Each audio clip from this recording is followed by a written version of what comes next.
Whenever Walt Disney goes anywhere in the world, he likes to bring back something for the park. And so when Walt was on location last year in Switzerland and saw the Matterhorn, he thought, say, that would make a nice souvenir for Disneyland.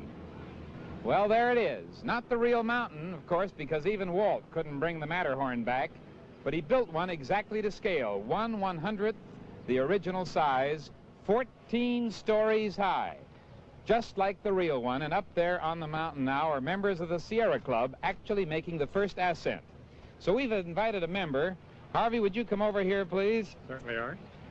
Harvey here has, what's your last name? Hickman. Harvey Hickman has been one of the top climbers in California, and along with his fellow Sierra Club members is going to tell us on this broadcast what's going on.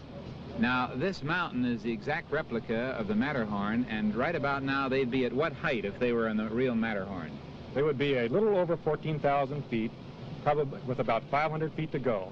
Here they're 14 stories high, which is plenty scary. And now who's that going up the overhang? I believe that is George Haar, one of the veteran climbers in the Sierra Club and a man who climbed the Matterhorn about 5 years ago from the Swiss side. Looks like real snow. And by the way, those trees are real up and down the slopes of this small Matterhorn. They were grown up in the Rocky Mountains and brought down here and transplanted. What's he doing right now? Again, that is sixth class climbing. He's stepping in slings to make this exceedingly difficult overhang. This is probably the hardest type of climbing there is, and it really takes experts to make it. Those slings he steps in are strong nylon slings. You say sixth class? What does that mean? That means he has to use direct aid to make the pitch. Fifth class is where they just use pitons and carabiners for safety. Oh, look at him. Oh, hang on. But he made it. A splendid climber. For a minute there, I didn't think... Oh, yes. I thought he had a good belay on him. Even if he had fallen, the rope would have caught him. And now there they are up at the top, and they're raising the Swiss flag and the United States flag, and in a moment they'll come down in what spectacular fashion? They're going to rappel down, and rappelling is a rather expert way of sliding down the rope using the friction over your shoulders and your back to control the speed of the descent, and using the hand also, one hand, to guide you down the mountain. You'll see the rope being thrown over, the rappel rope being thrown over in just a moment. There it is. That comes down about how far?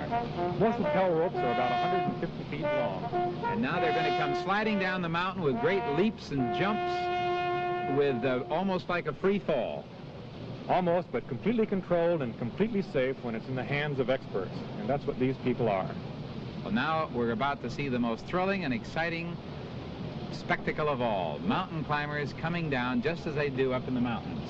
This is Chuck Wiltz, one of the most famous climbers who's made a number of first ascents, getting ready to rappel down. He's putting the rope through a carabiner. Then we'll see the rope come over his shoulder right now, and you'll see him guide his way down, just holding on with one hand. Perfectly safe, but it takes skill. He's loosening the rope right now so that it won't get caught in any pinnacles or caught in any cracks as he descends. All right, here he comes. And right over the edge he'll go now. There we go.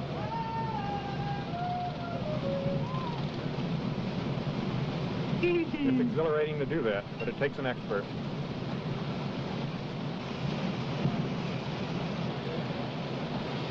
Kangaroos in reverse coming down the Matterhorn. Mike Sherrick coming down well, he's closer to the Furgan Ridge.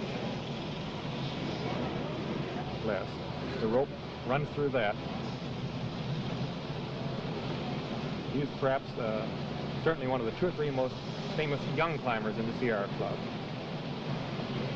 Well, the crowd here is getting a great thrill out of watching this.